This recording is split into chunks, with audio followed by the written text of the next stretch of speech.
Hey, what's going on, No Nation? It's your guy, Kelvin Hunt, editor of ChopChat.com. Welcome to the Built for Playmakers YouTube channel, where we talk FSU all day, every day. Hopefully, your 2024 has gotten off to a great start. Man, it's been a wild time to be an FSU fan, but I feel like we finally turned the corner from everything that happened in December. Man, it's been a crazy time to be an FSU fan, but I couldn't think of a better time to be an FSU fan now. In this particular video, we're going to talk about FSU holding on to Mike Norvell with Alabama pursuing. We're going to talk about some potential 2024 additions from the high school ranks, as well as all of the guys that FSU's gotten from the transfer portal and who could potentially be coming. If this is your first time checking out the channel, I really appreciate it. Those of you that have been rocking with me for a while, you know how we do. I really appreciate the support. You might have seen me yesterday on the Renegade Report YouTube show with my guy George, Jen, and Jesse from Plant the Spear. If you haven't had a chance, you can check that out. Covered a lot of great information there. But yeah, let's talk about it. But yeah, go ahead and like this and share this and subscribe if you haven't. But yeah, let's talk about it. Mike Norvell decides to stay at FSU, and I never really thought Mike was going to take the Alabama job. You know, in the last video, I kind of talked about all the reasons why he shouldn't take the job. But when you're in that position, you have to listen to the options. If you're ever in that position in real life with an opportunity to take another job for more money or whatever, you always want to listen. But I felt like Mike was never really interested in the job, but it's more so like, hey, I know I want to be at FSU, but it's a way to kind of check FSU as far as not really using leverage, but you always want to make sure that you're on the same accord, so to speak. So Mike here's what Alabama has to say. He can listen to that and then come to FSU and say, hey, this is what's going on. Can you assure me of X, Y, Z? Right? I don't really think it was about the money per se. Granted, Mike has earned every bit of the money that he's gotten from FSU with what he inherited and where he's brought the program to. But you have obviously you're in the ACC. You're suing to get out of the ACC, and you kind of want to have assurances that that's going to happen. You want to have assurances that the administration's fully locked into giving him all the resources needed to compete at an elite level, especially considering you're not leaving the ACC like this year. It's going to be probably 2 years before you're out of the conference. So you're still going to have that disadvantage, so to speak, as far as the revenue gap with those SEC and Big Ten teams. But obviously, Michael Alford and FSU president, all of these guys are in lockstep. They're all in on FSU football because they know that's what drives everything. That's what drives the revenue for your non-revenue sports. And man, aside from Mike Norvell, one of the best hires that FSU has made has been Michael Alford. And I know that Alford understands the importance of keeping Mike Norvell, and also I think Mike knew strategically. He's a very detailed guy. I think Mike knew, hey, I have an opportunity, but if I stay at FSU, I can not necessarily spin this because it's not a spin, it's true. Mike could tell recruits, hey, I had an opportunity to leave. Obviously, I'm not leaving. I signed an 8-year extension. FSU is where I want to be. And, if Alabama wants you, obviously, that tells everybody that you're a great coach, even though the product itself, it kind of lets everybody know that, it's, he's a great coach. But basically everything he's been saying since he's arrived at FSU, hey, I know we're not good right now, but this is where we're going. And so you can look at the track record from, 2020, got better in 2021. Obviously, 2022, you got better. Obviously, 2023, you went undefeated. And so you have a track record of basically accomplishing what you tell people you're going to do. and you're going to be at FSU long term. And so, now, and I'm sure Mike has already done this. Mike has already, visited guys in the 2025 class. And, that's what he's telling them. Hey, I could have left. I'm not leaving. FSU is where I want to go. We're building something special. We're continuing to build something special. You can see where we were. I told you we're going to be here. We're here. This is where we're going. And so that only solidifies, his message to your recruits. And obviously that's the lifeblood of the program. But yeah, it's big time, man. I mean, if for whatever reason he left FSU and went to Alabama, man, that's probably the death knell for FSU. I don't know if fans could have recovered from that, man, because it was just body blow after body blow after body blow with, getting snubbed from the playoff. I don't think it's really a big deal, but obviously the optics of it, having a couple guys flip, really one guy to flip, we knew about one of them. You having KJ Bolden to, go to Georgia instead of signing with FSU. And, so, and then obviously, suing, trying to leave the ACC. And, and so if you'd have had Mike Norvell leave, man, that would have been tough, because you're talking about guys, all the guys that have committed from the portal. They probably would have re-entered the portal. Guys that signed probably would hit the portal. I mean, who would want to coach in that situation? Who could they have gotten to come in that situation when you're in the midst of, trying to leave a conference? It just would have been hell. It would have been tough for FSU to come back from. And also it would have been the second time essentially that, another SEC team is quote unquote poached your head coach. But obviously all of that is avoided. And I feel like FSU is clearly going to be one of the top programs in the country for the foreseeable future. You got a guy, Mike Norvell, who's only 42 years old. I mean, by the time this 8-year contract expires, if it even gets to that point, he's still only going to be 50. So even in 8 years, he's still going to be like way younger than, Dabo's like 54. Obviously, Saban's like 70. He's still one of the crazy one of the youngest coaches in the game, and he's already got FSU, up to as one of the top programs, back to one of the top programs in the country. And obviously he knows what he's doing from a coaching standpoint, a recruiting standpoint. I know some people still doubt his ability to recruit high school. I'm telling you, that's nonsense. Now, God knows what he's doing.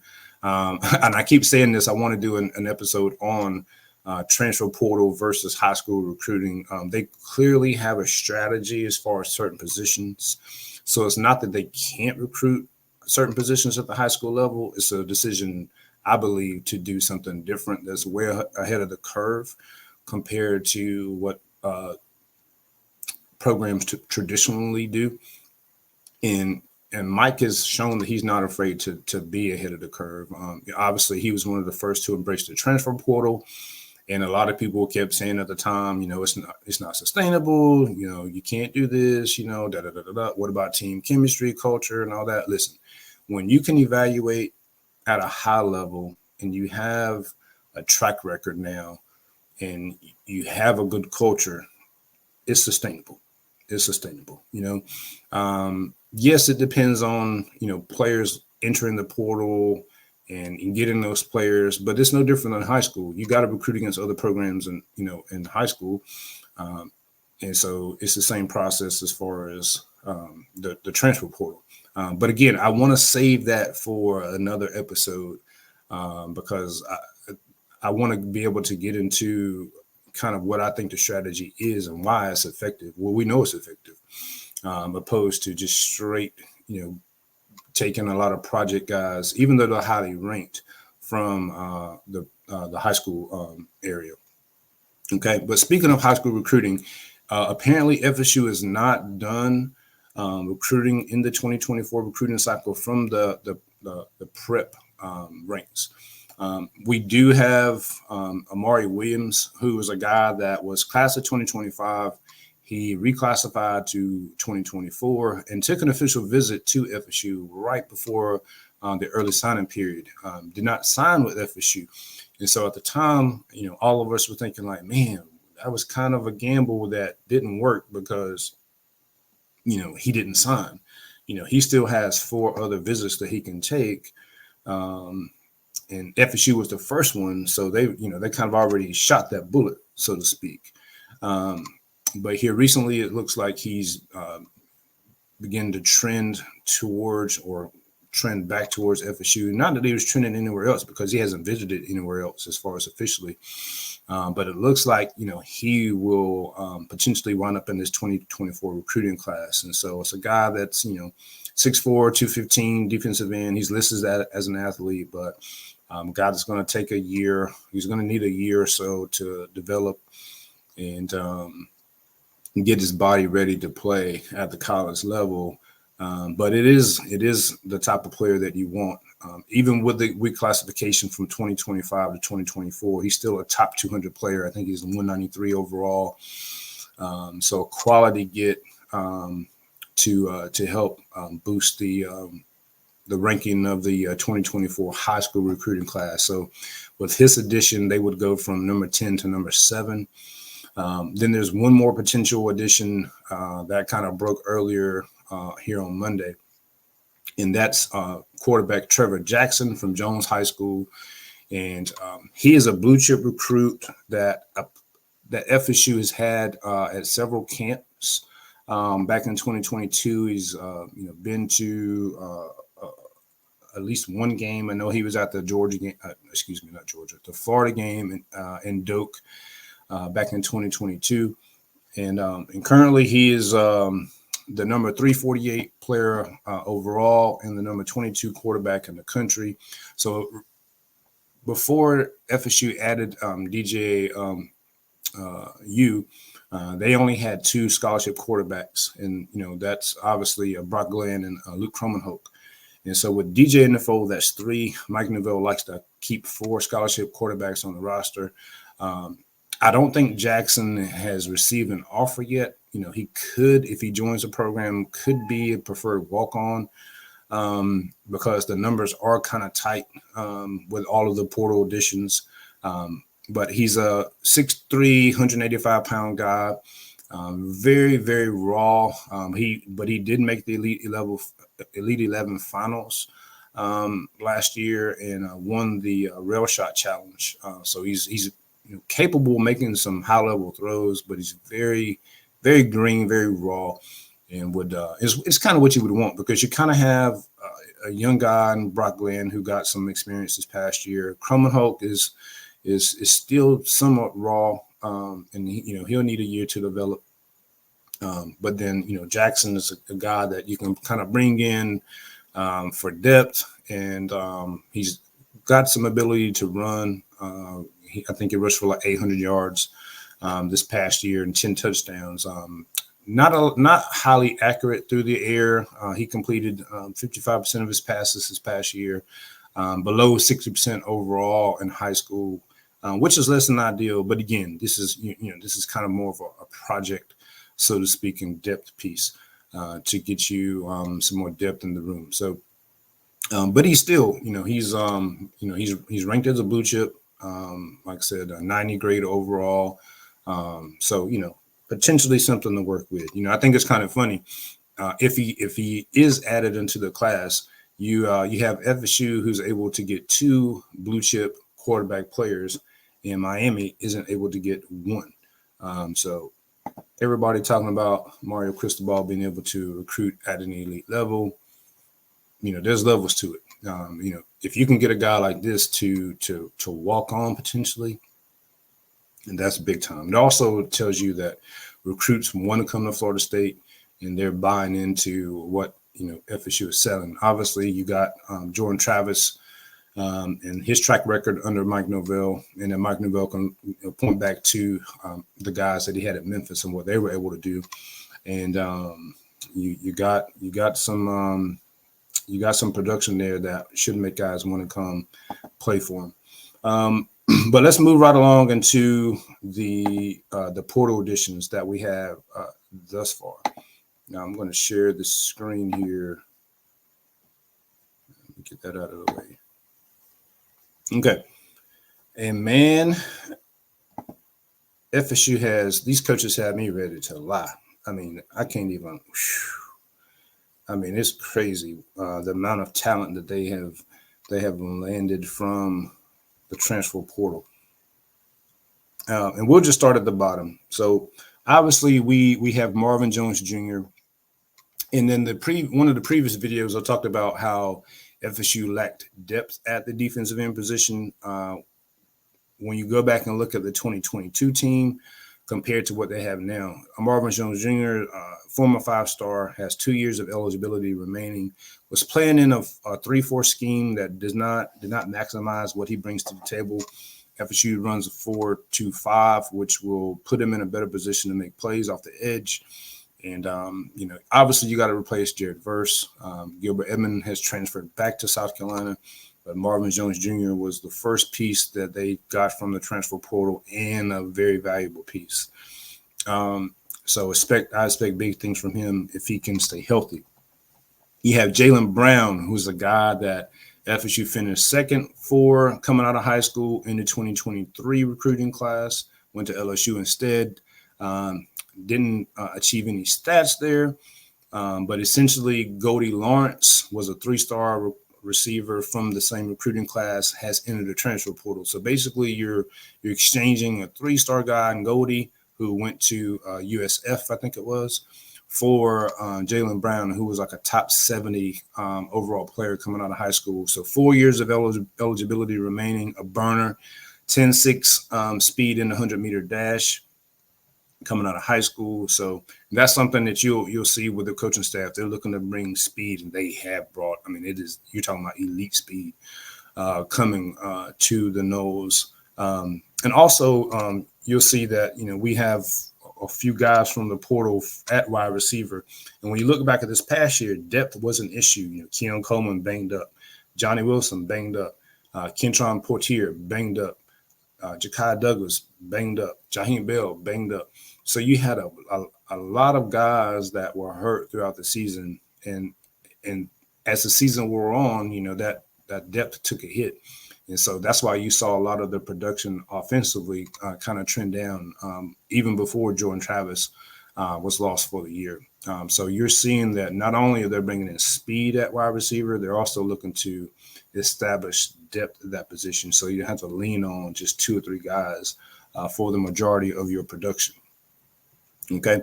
The next guy that they brought in, Earl Little, the second, which is another guy that they finished second for coming out of high school. He decided to go to Alabama. And that's something that, that's a trend that you're going to see here. Alabama to FSU. They got several guys and could get more from Alabama, but Earl Little Jr., or not junior, but Earl Little the second. He's going to have 2 years of eligibility left, which is another common theme. You're going to got multiple guys with multiple years of eligibility left. Earl Little probably will go into the slot and replace Jerry Jones, who played at a very high level this past season. And Earl Little is someone that physically is ready to play. Didn't play that much at Alabama, but obviously if you go there, you're going to get great coaching. And so I expect him to be a very valuable addition in the FSU secondary. The next guy is Grady Kelly from Colorado State. You had Malcolm Ray to transfer out to Rutgers. You lost Fabian Lovett to the NFL. You lost Braden Fisk to the NFL. And so you needed depth at that position, and Grady Kelly kind of fills that. 6'2", 293. So he's similar to Malcolm Ray. He's not Braden Fisk.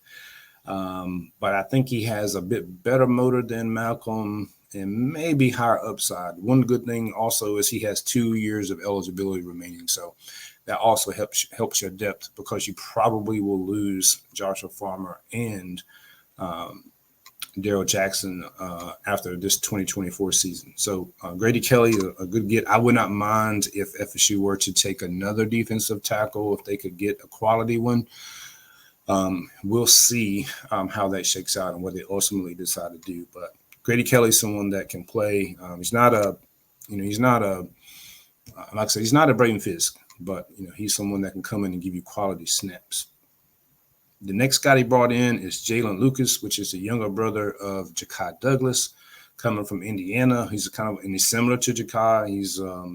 He played running back there, but he's more well known for his kickoff returns and special teams play. He's faster than Ja'Kai, probably a bit more shifty. He's definitely somebody that can make a difference on special teams as well as in space. I could see him in direct snaps on offense. I could see him in the slot on offense. I could see him catching passes out of the backfield, trying to match him up on a safety or a linebacker. That would be an absolute nightmare for opposing defenses. So Jalen Lucas is another guy with 2 years of eligibility left. And, I think he can find a role on this particular team. He also did some punt return. Obviously, FSU lost Keon Coleman.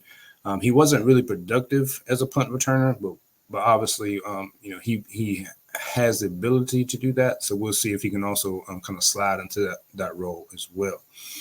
Devontae Brown was a guy that FSU recruited in the past recruiting cycle in the transfer portal. He ultimately decided to go to Miami after having 2 productive years at UCF. Didn't play well at Miami for whatever reason, but he was coached by Pat Surtain out of high school, and so Surtain liked him enough to bring him back. So he could be a preferred walk-on potentially, but he'll be at the safety position, which we know kind of has some depth issues with the departure of Akeem Dent from the secondary to the NFL.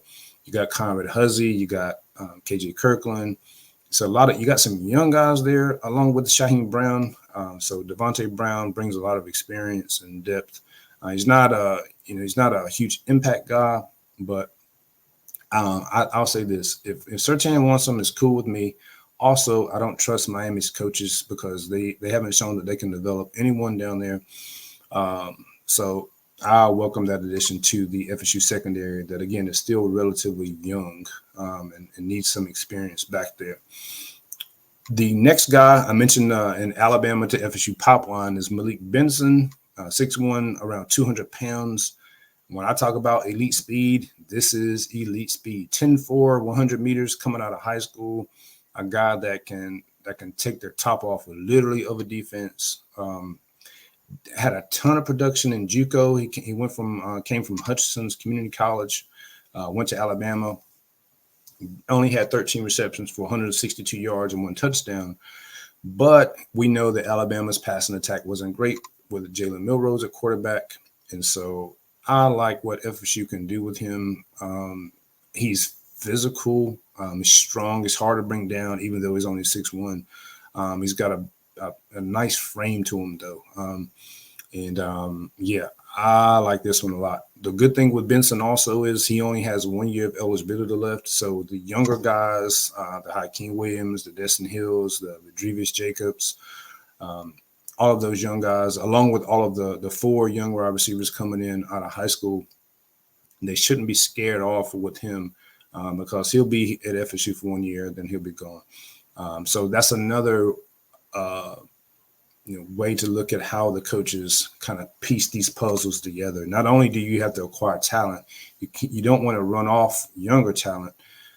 So you kind of have to pick and choose, who you bring in based on talent level, how many years of eligibility they have left, all that good stuff. The next guy that was one of the most important acquisitions is DJ Uiagalelei, who will replace Jordan Travis. I broke down DJ's tape last month before he committed. Really like the take, a lot of experience, proven winner. I think he's going to make this offense more efficient. And also, he has the arm to stretch the field more vertically. And so I think that's also why you see FSU kind of bringing in these guys with elite speed. So if you're able to take the top off of a defense through the air, obviously that's going to open up the running game. DJ can help in the running game also. He ran for over 500 yards when he was at Clemson.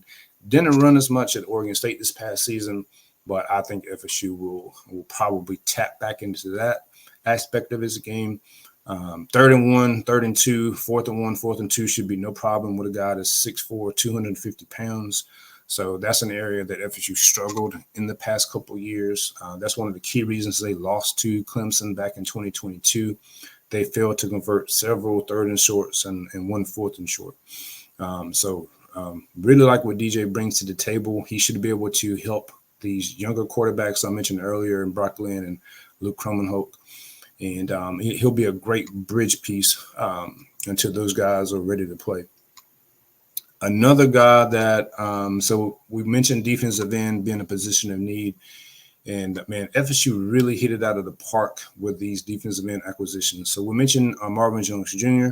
The next one is Tomiwa Durajah from West Virginia, who has 3 years of eligibility left. So, again, where we talked about FSU not wanting to scare off some younger players at wide receiver and bringing in Benson with 1 year of eligibility left. Obviously, they know that they need depth at defensive end. And so Durajah having 3 years of eligibility helps with that because you're going to have him for a certain longer period of time.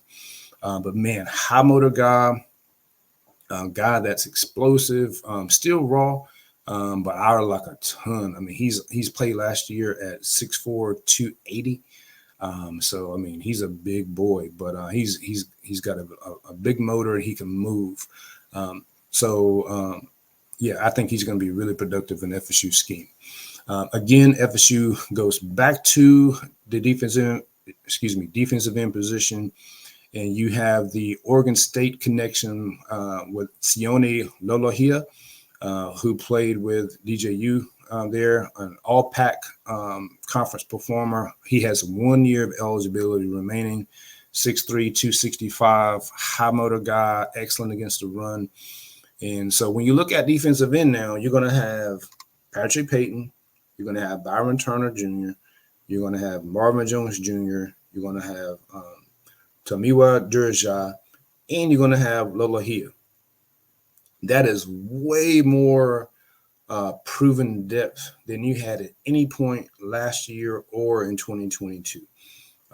So you got guys in there that you can just plug and play, and you got experience, production, depth.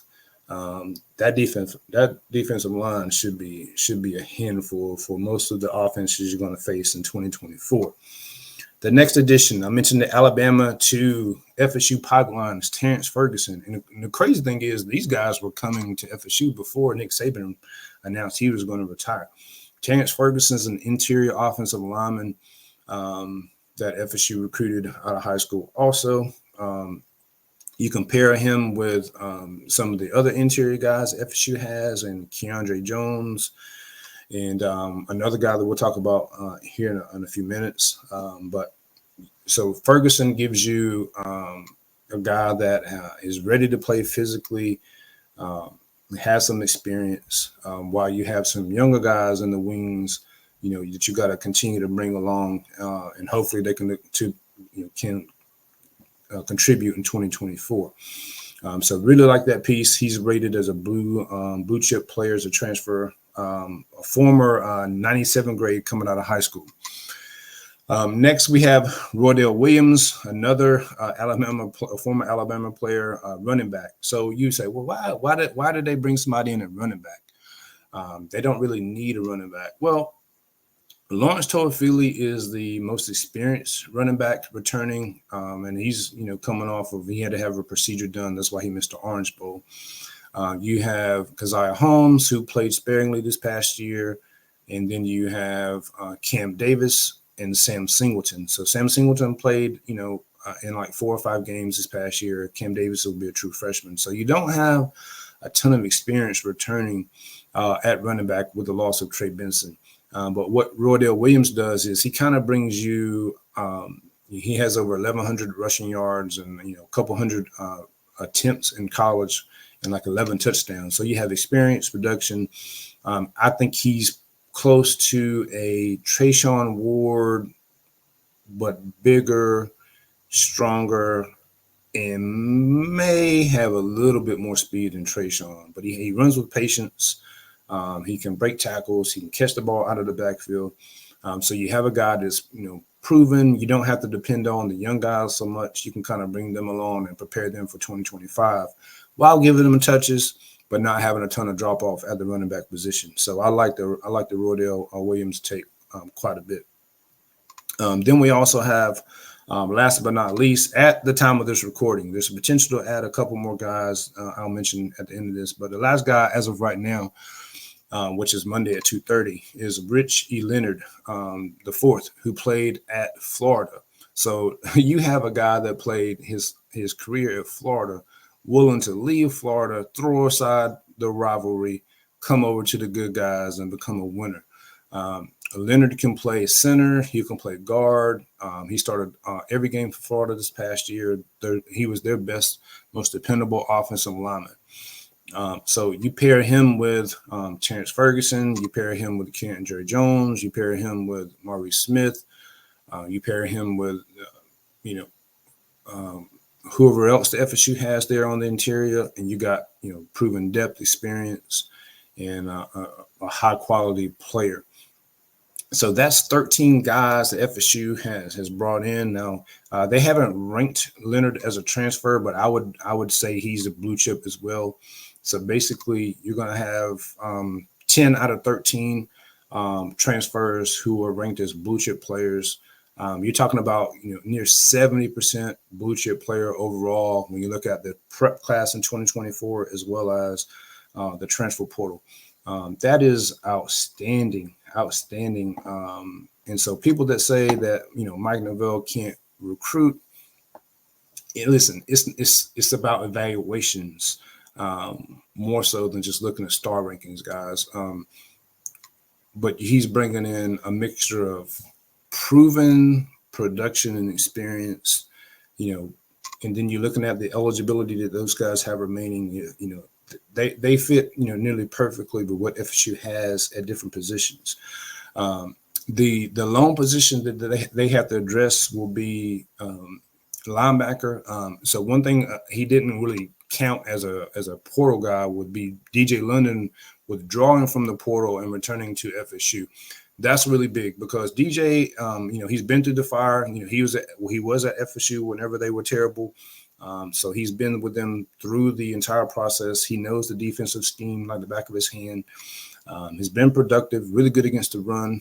He should be very helpful in helping to bring these young guys, Omar Graham Jr., Blake Nicholson, Justin Cryer, DeMarco Ward, so forth and so on, along in the scheme. So him coming back is huge. It also eliminates FSU having to bring in an additional body to learn the defense and then try to learn, your younger teammates and all that good stuff. So, but FSU still needs help in the portal from the linebacker position. I know they like the guy from Charlotte who's working through some academic things, I think. So he could potentially join the program later after the spring. I know they have the Alabama linebacker Sean Murphy on campus right now, and look, there's some smoke there. It's not official. We'll see what happens. By the time this is finished and posted, he could have already popped and joined the program. So again, it would be an Alabama to FSU pipeline. Murphy does not have much production in his time at Alabama, but he's physically ready to play. He's like 6'2", 225. Very similar to Lundy, so to speak, but probably a higher ceiling. I was thinking that FSU would probably want to bring in someone with a bit more production than him if he does pop. But we've seen FSU take a guy with little to no production in Kalen DeLoach. I think Kalen had like 7 tackles as a career high. in 2021 before he really burst on the scene in 2022. No, I'm sorry, it was 2020. He came in 2021 and had like 69 tackles that season. So we've seen the staff be able to take a guy with little to no production and make them productive, right? So I'm at the point where I wrote an article on Chop Chat that, they know what they're doing. Listen, you're not going to know what you're doing at every single position except for linebacker, right? So they have a plan there. It's just about seeing what's available and finding the best options that fit into what they're trying to do. So we'll see what happens there. But, man, I am really excited about what FSU has done in the transfer portal and this 2024 class overall. I think FSU is clearly obviously the top program in the ACC moving forward. Clemson is, for whatever reason, Dabo continues to be stubborn and not use the transfer portal. That's going to cost him. Whenever you have the momentum that Dabo had and then you lose it, it's extremely difficult to recapture that momentum. Just see Jimbo Fisher. And I don't think Dabo is going to be able to recapture that momentum that he used to have. They don't have the guys that they had on that team from a couple years ago, and it looks like FSU overall has really closed that gap between Clemson and themselves, if not surpassed them overall. FSU has a ton of talent. You're talking about a ton of former top 100, top 150 players on their team. And when you mix that with the coaches and their ability to coach and put guys in positions to be productive, hey man, it's a lot to be excited about moving forward. So, but that's pretty much all that I had on this particular episode. Like I said, it had been a while since I was able to touch base with you guys aside from the show yesterday. But really appreciate the support. Make sure you like this, subscribe. Turn those notifications on. I needed to turn those notifications on. Also, feel free to join as a member for exclusive access to different things that we're going to do, film reviews, live streams, and things like that. And again, appreciate the support. And we'll probably talk to you guys in the next couple of days, depending on what happens. But until the next time, go Noles.